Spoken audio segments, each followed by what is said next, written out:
So, hello. Thank you for coming to this talk today. I'd like to welcome Megan Prelinger to Google. Her book, Inside the Machine, which she will be discussing today, is a visual history of the electronic age that captures the collision of technology and art and our collective vision of the future. The talk is going to showcase rarely seen illustrations, primarily from the 40s through 60s of the 20th century, and will reveal a chapter of American history when art and technology commingled. Megan Prelinger is a cultural historian and archivist and the author of Inside the Machine. She is co-founder and information designer of the Prelinger Library here in San Francisco. Please help me welcome Megan Prelinger. Hi, Chris. Hi, everybody. Thanks for having me. This is fun and funny at the same time. And hi to everybody in San Bruno, friends and neighbors. You've all got a copy of the book, and I'm not going to give you a reading from it.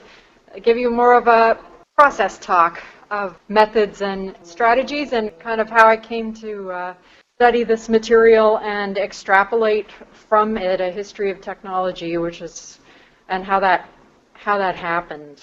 So I started out by reading old magazines, and this is some of you 5 years ago. I put out a book. I was studying the relationship between art and advertising and the history of ideas in and wow, that's loud, in the history of aerospace.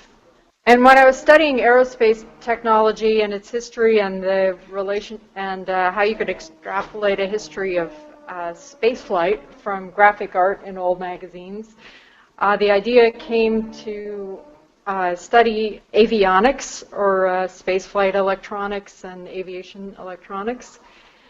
And this book is what came out of the set-aside material that was going to be a space electronics chapter.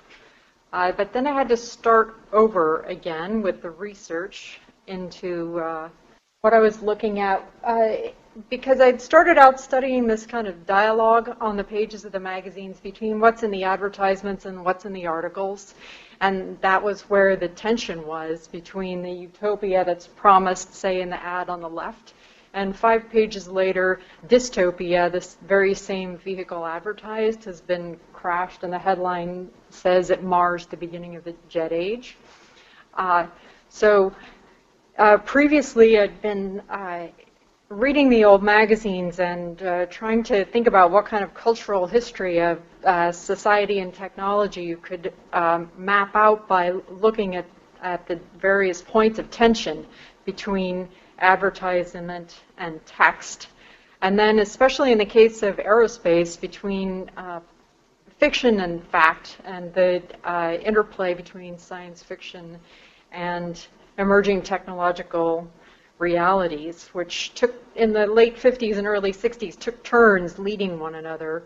For the first half of the century, science fiction had led technology, and then for a while, technology caught up and led science fiction. And so the outcome of those studies was this previous book of 5 years ago. So then I had this idea of doing a history of just the electronics that had contributed to the mid-century developments in technology. But the electronics artwork was far more comprehensive in its time frame. It couldn't be understood what happened in the 1960s without understanding what had happened in the 50s, 40s, and 30s. So I started collecting it across 5 decades and trying to figure out how to read it.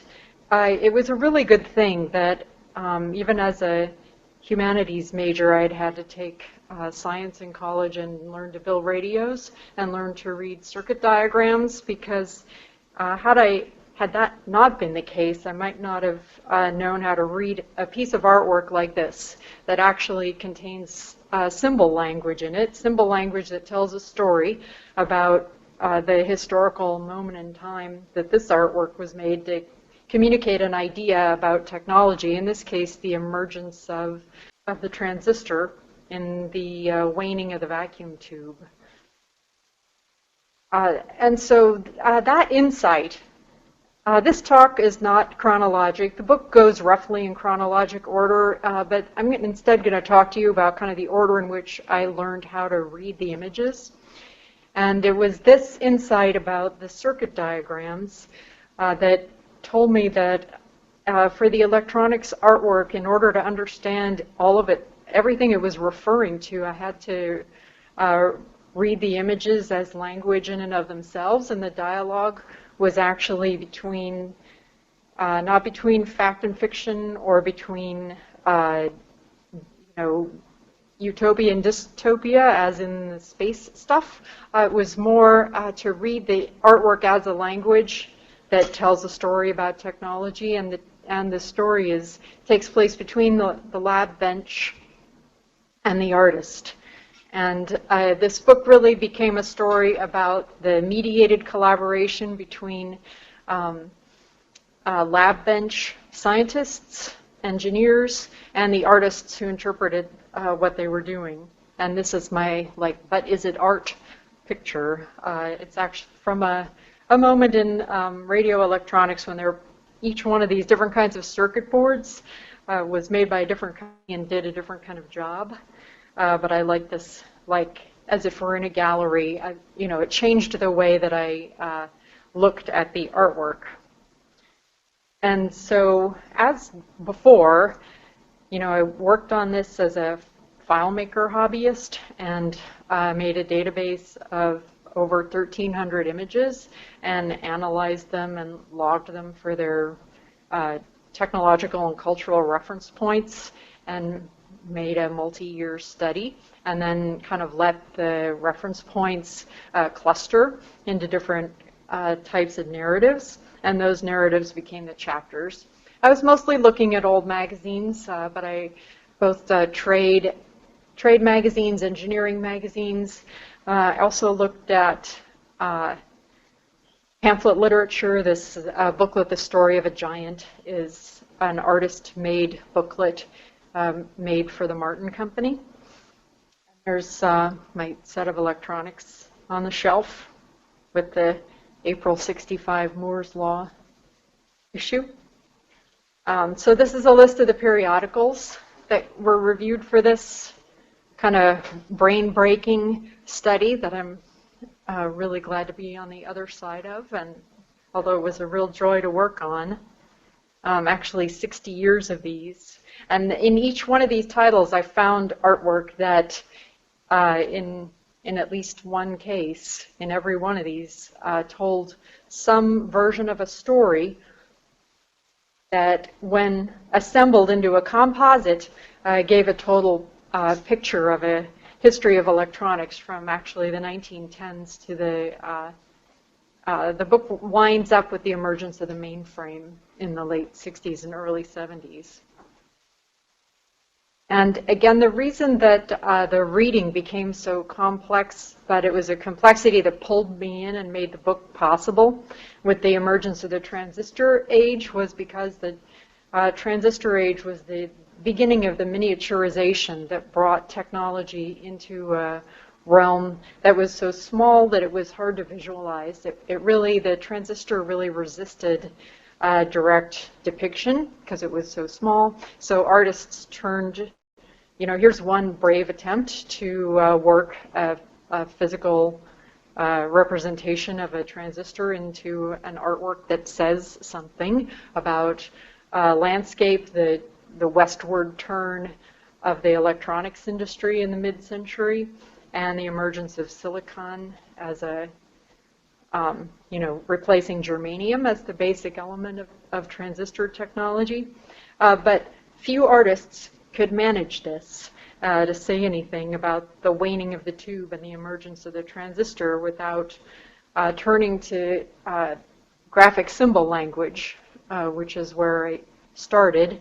And I'll finish this first little section just pointing out the symbols for the tube and the transistor ended up having a kind of visual charisma that the little transistor itself couldn't have. And there are a lot of reasons for that. They're pretty ordinary designs, but they're not ordinary in the sense that they, in their geometric simplicity. They really express both graphic modernism and the technological turn to post-war modernity at the same time. And that was really helpful for me to understand that there's a relationship between graphic modernism all the way along. In different parts of the book, it goes back to the 1930s. But especially in the emergence of geometric modernism in the 50s, the graphic symbol language could be adapted to tell these kinds of stories. This is actually a booklet put out by the Electron Tube Information Council, and they put the vacuum tube symbol on the top in the dominant color of red, and the transistor symbol underneath in this kind of receptive color of blue to suggest that maybe these two are going to be co-equal, and maybe they're going to coexist. And, that never became utterly untrue, but neither was it really true, even in 1960 when this was published, to try to present these as like a value-neutral combination, the tube and the transistor, with maybe the tube maintaining some ascendancy. And I like this is from a Lockheed Martin advertisement, framing a starscape with a graphic symbol for the transistor. This was an ad to recruit people to work on rocket and missile technology. Missile technology that ended up supporting the Cold War Titan missile project, but in the civil space sphere, it also supported the Gemini series of launches, the rocket that was being recruited for in this ad. And then it's got an Audion tube, the first vacuum tube, a little nod to history, the first tube from 1905 front. And just another beautiful graphic modern transistor symbol. It's really here turned into a repeating motif. And I'm going to bounce back and say, like I said, this talk is in the order in which I learned to read the images. And I'd been looking at this vacuum tube vernacular for a long time and trying to figure out what to make of it, really, as a historian of technology. And especially in my kind of early approach to the research of trying to map the relationship between technology and where art says it's going culturally.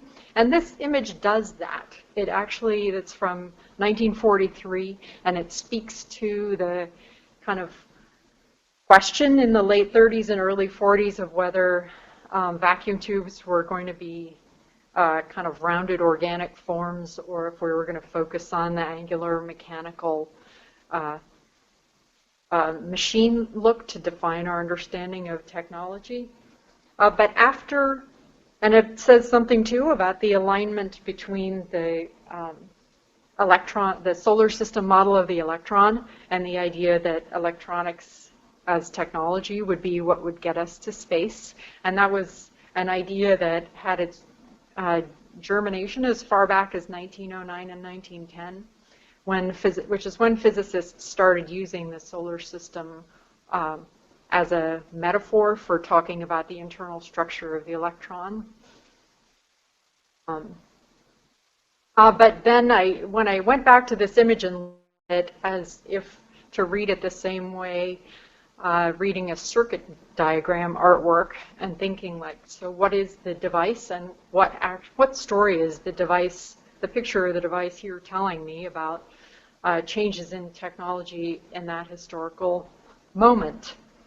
And so this steps a little, back in time and back in the book to the vacuum tube chapter, because, because that image, it also has a kind of a corny aspect that kind of bounces the critical eye back on itself. It took a little more time. And I went into the answer to that was to go into the technical literature in the IEEE journals, which are actually the IRE journal at the time, and look at what this tube actually was and what its promise was and what it was doing. So there it is, a new ultra-high frequency triode, published in 1941, the GL880. And what this did, this is the tube that made FM radio possible.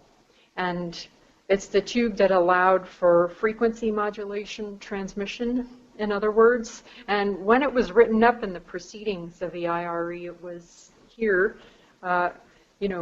published with a map showing how radio broadcast geography was changing because of this one tube. And so, after that, then the idea of kind of spatializing that tube and the, and the idea of thrusting it into space and suggesting that it be looked at as holding the Earth inside of it and reframing the Earth in the solar system, it made more sense when realizing that the tube itself was changing the way people heard, communicated each other, space-time telecommunications speeds and geographies. And now I'm going to skip ahead to a little past the middle of the book and just give you a window onto yet another different kind of reading that takes the book into a kind of an even deeper exploration into the history of technology, in this case the history of computing. And this is another instance in which it's the language within the image that really caught the attention and prompted a turn in the whole way that I was reading the images. But this is not a symbol language. It's alphanumeric, regular old alphanumeric. And so I'm thinking, what's the alphanumeric language saying here besides just being beautiful? And I knew that it was the Italian futurists that had kind of ripped language from its conventions in the early 20th century and interrupted the consistency of the printed page of the 19th century and made language do things that led to concrete poetry and the use of text elements as design elements. So I thought, okay, here's a commercial artist making reference to the futurists and the way the Bauhaus later also used language elements as design elements. But, think back to that database. With the method of this research, I'd actually collected and logged, hundreds and hundreds of images before really trying to interpret them as sets. And what I saw when I collected all the ones that had alphanumeric strings in them as part of the artwork is that some of them had mathematical strings and some of them had alphabetic, and I'll keep going with that. And that each of those parsed out to a different kind of message that was being conveyed in the advertisement. And this is one of my all-time favorites. It's actually one of a set of 3. They're all in the book. So if you have a copy of the book, you have your own copy of them with the mathematical strings. And this is Royal McBee. This is this set of advertisements is promoting a mathematical calculator that was used for kind of pure mathematical calculations at the research university level. And in particular, this machine that's being advertised, the Libroscope, the LGP30, is the one that Edward Lawrence used, the biologist who figured out about the butterfly effect. And these are the kinds of math problems that this machine was being used to solve. And then here's an ad for the Burroughs, that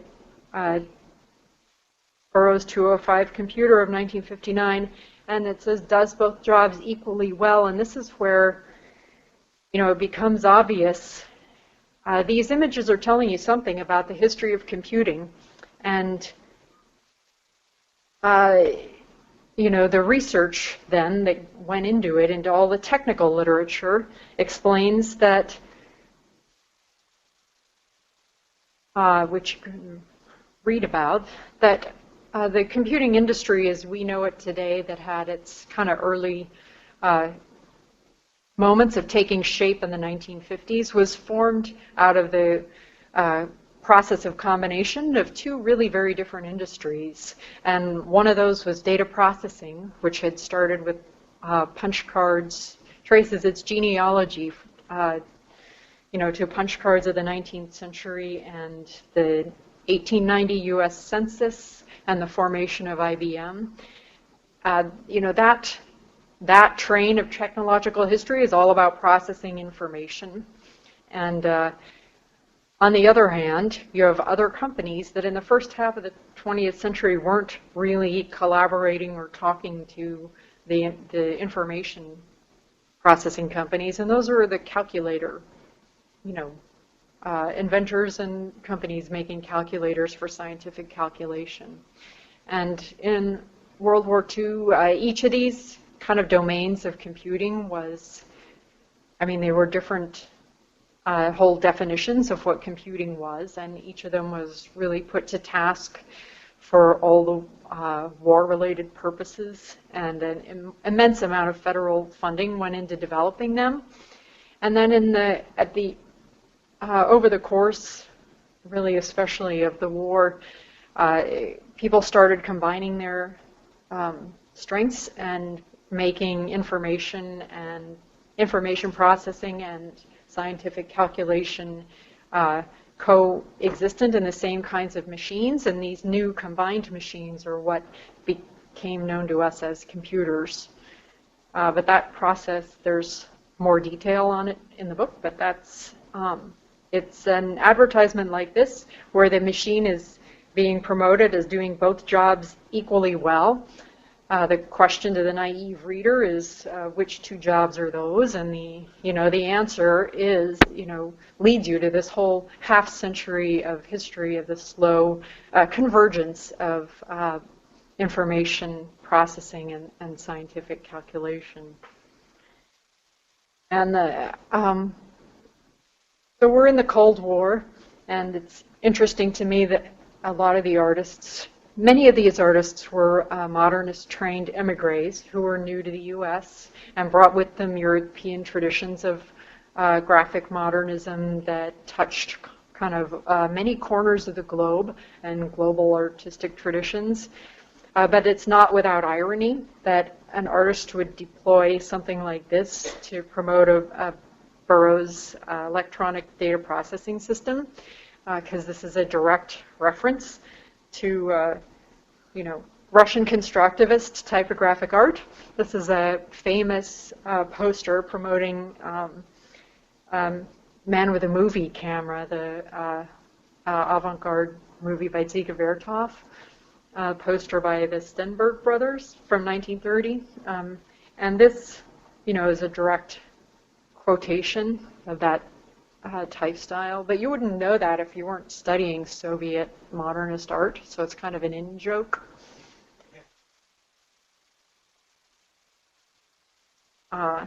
Again, computation for the space age.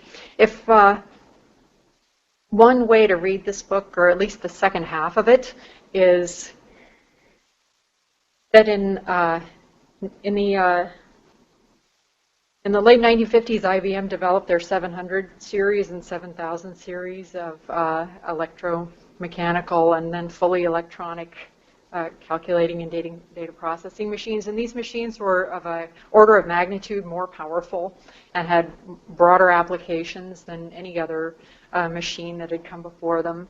And at some level, the whole second half of the book is about North American technology and industry freaking out because no one, there's no giant labor pool of people that knows how to program and run these machines, and there's no giant pool of working supporting machines that can translate the power of the big IBMs to the specific tasks.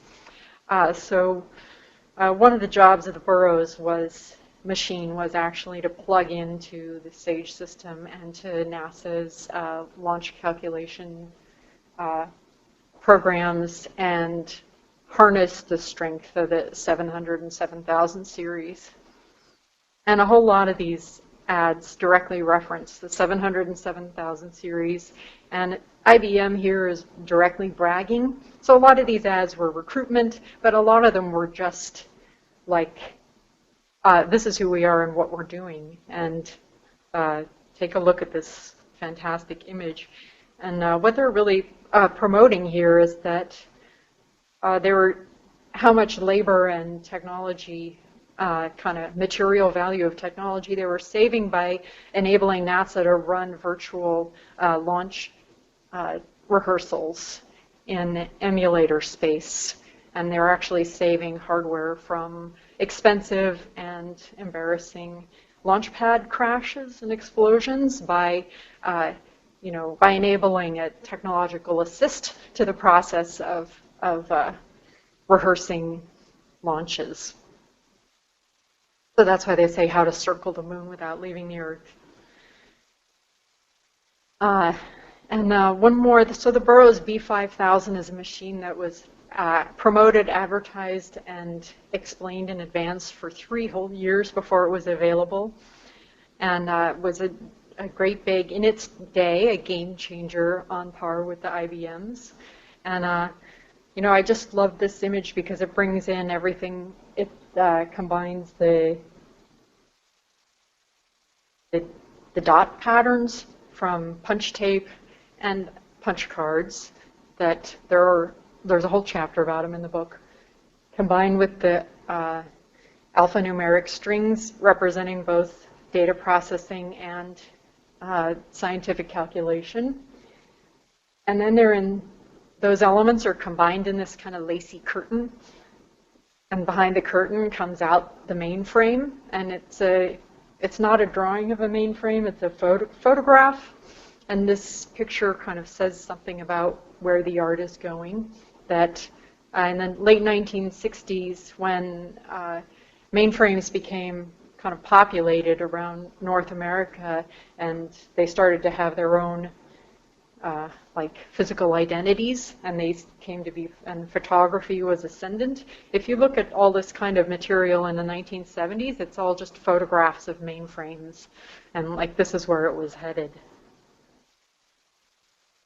So that was a non-chronologic introduction to some of the 3 ways of looking at the material that is what turned into this book.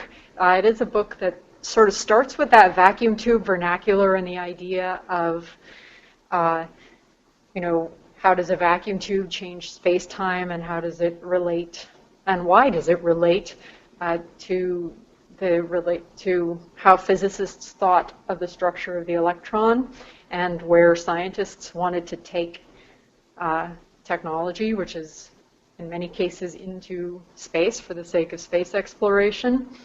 And since that dialogue sort of starts as early as 1910 and is much of what you see besides radio cabinets in the advertising, that's the first chronology. Then a chapter on vacuum tubes, and cathode-ray tubes, the tubes at sea. And let me just point out about that one that in that chapter 2 image, which is from a 1946, in 1946 there were no interstate highways. And so the tube is, this ad is hearkening back to the idea of looking at how the representations of technology were referencing ideas that originated in science fiction. And this one, shows that kind of tension between which science fictional idea, the green world without boundaries or the built world with freeways. Neither actually was true at the time, but the science fiction of the time was playing with both of those kind of ways of representing possible futures. Chapter 3 is on crystals. The transistor chapter, it ends up falling in the middle, even though it's where I kind of started really learning to read the images as a history of technology. Same with circuit boards, which are really interesting. I haven't talked much here, but so much of this, in every chapter, I tried to map a meeting point where the practice of the artists making the art had points in common, like craft bench, easel, material origins in common with the work that the scientists and engineers were doing to make the machines. And here with the in circuit boards, where the board kind of in its very shape references an easel or a painter's canvas, that relationship comes into pretty sharp focus, especially once I learned that even in 2015, artists who make their own electronic instruments can sometimes still make their own circuit boards by hand in workshops. And that's where that relationship between art and technology stops off in the mid-century on its way from the early 20th century into the world we're living in today. There was actually enough on automation and paper tape and punch cards to make a whole chapter. Believe me when you get there. This little section title said a book with 3 endings, and at one level, this image by the artist Jacqueline Casey for Lincoln Laboratories, which is recruiting people to work on the 709s to adapt them to the SAGE system, among other things. But this image, and I'm almost done, I'm going to compare back to the vacuum tube vernacular, and she is actually putting together a lot of the same elements, all of the same elements that are in that big vacuum tube that's being thrust into the sky.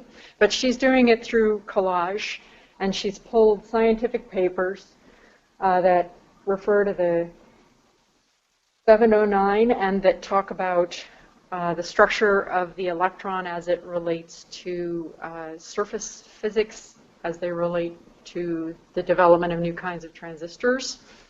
And another paper about celestial mechanics. So the idea of electronics harnessed to map space exploration is in here. The idea of the relationship between that the solar system and the electron are adjacent to one another in the art, as in the minds of the scientists, is in here. And then this idea that, kind of with this image, that the age of graphic art is kind of over, and it's going to turn into technology a few days later. Photography a few days later. And the work of the artist can be accomplished entirely through collaging the evidence. And this really speaks to me, because to me the whole process of researching and writing the book was a process of making a collage of the evidence and then using that collage as like a roadmap to technology. And she kind of does all of that here in this one image. The space electronics chapter brings me personally back to the germ of the idea that started back in the space book 7 or 8 years ago, and also concludes the geospatial narrative that takes us from the Earth to space. In 1963, the Ranger 3 was aimed at the moon and was supposed to land at the moon, but it overflew and went out forever into the solar system, and it missed its landing. And the reason I point that out is because it had a tube in it. So, that's it, the furthest tube, After that, people didn't put tubes in space. It was all transistorized. And then to bring us at least to touch the present day and to touch the historical trajectory of where electronics are going, that the horizons of today are about integration with the human body. The last chapter is a kind of a redraw of the whole through line that goes, but emphasizes robotics and the emergence of cybernetics and the emergence of the relationship of the human body as an expressive force for the future of electronic technologies. And this one I don't yet understand. It's not in the book. I offer it here to amuse you and to point out that sometimes it's just beautiful. Look at. Maybe it was something about May of '68. I don't know. And thank you. Thanks, especially Chris, for bringing me over. And thank all of you for coming and listening. Sure, Q&A. Yeah, the question is about like how does my own pattern recognition process work, and how would I go about parsing out an image that I don't understand? And that database, it logs kind of types of art and types of technology that are obviously referenced, and then it actually, and then I would log, questions. But then beyond what I can only log something into my fields in my database if I know it well enough to have set it as a field or as an option. So there's a limit there. And the way I would solve that, and which, I offer that as an expression of the limit of my understanding, is that I actually read the technical papers and try to understand what they were saying about technology that related to the visualization I was looking at. And I think in that one, just the technology was a little more obtuse than I was able to follow exactly, or follow a direct line between. But in almost every case, I can, by reading the technical papers behind the various inflection points and inventions, and usually in the technical papers, there's an ordinary language discussion of what the thing is and what its relevance is, because all engineers, want their invention to be understood and its potential to be recognized beyond their sphere of acquaintances. And luckily, I could read a lot of those kind of non-technical explanations as if I were the intended reader, even though I wasn't. So, yes, the question is, was I looking at a vision of the future that existed only in technical papers, or did it exist outside of the technical literature? Is that? Well, every chapter is about different ways that art visualize the future. The question is about, should there be a chapter on visualizing the future? And, at every stage, to some degree, those technologies had a kind of a front end where they were understood to some extent by the public, or at least by philosophers and social philosophers. And that's how cybernetics, cybernetics is a philosophy about the integration of communication technology with feedback systems. And, that's an example where a lot of the future ideas about what might happen in the future were articulated far outside the limits of the technical papers. And that's true to differing degrees all the way through the book. The question, which I could take an hour to answer, and I'll try not to, is how did I see race and gender playing out in the history of the mid-century of technology? And it's really its own book, and it's staggering. There were, for one thing, both art and science in North America were hugely infused with new talent during the interwar migration phase. I think about that every time I look at the newspaper, because people crawled on their hands and knees out of Europe after, in between the wars and during World War II to get to the U.S. And not just Europe, but Asia as well, and all corners of the world during different fluctuations. And there's yes, there are a lot of it's both art and technology are dominated by white men in the 20th century, but not to the extent that history would have you believe. And everywhere I looked, I saw women and people of color doing work, both in mostly in technology. The artists were more heavily anonymized by the systems they were working within, but I did find women artists, and I found African American technologists, Japanese American technologists, all working at the forefront, along with Russian, Hungarian, Chinese, Japanese immigrants, all people coming to North America to make new lives for themselves.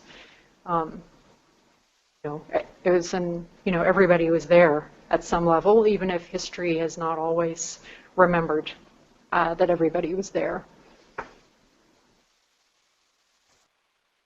Sure, the question is about how do I see how this historical material relates to the kind of visual world we're living in today around technology. And it's really so different. All the frames around visual communication have changed so much. We're not really in a magazine world exactly anymore. And starting as long ago as the mainframe and the involvement of designers like Raymond Loewy in the development of what computers were going to look like, the object itself becomes the focal point of design, especially from the 1970s onward. And then, today, I think art is, if anything, much more highly valued within the sphere of technology than it ever was before, but it's more highly valued as a mode of making technology smoother and easier to touch and easier to use. And that relationship between art and engineering has really become consolidated into this work of the contemporary and emerging engineers who are making the devices that integrate seamlessly into our everyday experience. It seems to me that's where more of the art lies. Even our understanding of what advertising is looks so different. It's not in an 8x11 frame anymore, for instance. So it's hard to draw direct comparisons. But I think that the engineering world has really absorbed the lessons, or where it succeeds best is where it has absorbed a lot of the lessons of art in its own practice. Thoughts on how artificial intelligence has been represented throughout history? Yeah, I try to touch on that. It speaks to the early history of robotics and the emergence of the robot as a figure as early as the 1920s in industrial advertising. And really the whole last chapter talks about that, because early, extraordinarily rudimentary artificial intelligence was the switching systems that Westinghouse made to control streetcar traffic in Pennsylvania. And I know it's funny to bring that in, but if you look at they made a robot to advertise their switching systems, Herbert Televox, and this robot went to work in 1928 to talk about Westinghouse as a company that made artificial intelligence, although it wasn't termed that at the time. And there's a direct lineage between the switching systems that control streetcars and the switch systems that ended up being bit technology. Well, it was a anthropomorphic machine, a person like a No, it was a mechanical person. A mechanical person that could, walk and do things. There's one in 1928 and then a more sophisticated one that General Electric made in the 30s. Actually went to visit Herbert Televox last summer in the museum where he lives in Ohio. Anyway, and that goes all the way up to, and then in the 60s, the idea of AI becomes harmonized with the idea of networks and all the different ways that networks were depicted in artwork. Sure. What happened to the art? And it's, maybe I hope that there's going to be more to learn about that in the future, but I have worked on this for many years, and so far all I've really been able to learn is that in most cases the art this is a sponsored art. That's why it's been overlooked by the art, so-called self-defined art world, and is little known to historians of graphic design. It's this really niche sponsored art, but meaning that it was purchased, it was solicited, commissioned of artists by technology companies for the purpose of interpreting their work, and the companies tended to then collect the original artwork, and then we've seen 50, 60, 70 years of consolidation and reorganization in the corporate universe in North America, and I've not been able to find any company archive that had any of that art that they were willing to talk to me about. And the only original art I've seen was in the ownership of an artist. I met an artist, Willy Baum, who was a Swiss-trained modernist who did work for Lockheed and Martin in the 50s. And he had kind of snatched one back because he knew that it was just going to go to dead storage. And so he had one canvas original that he showed me. And that's the only one I've ever seen. Okay. Thanks for being a great audience. Yeah.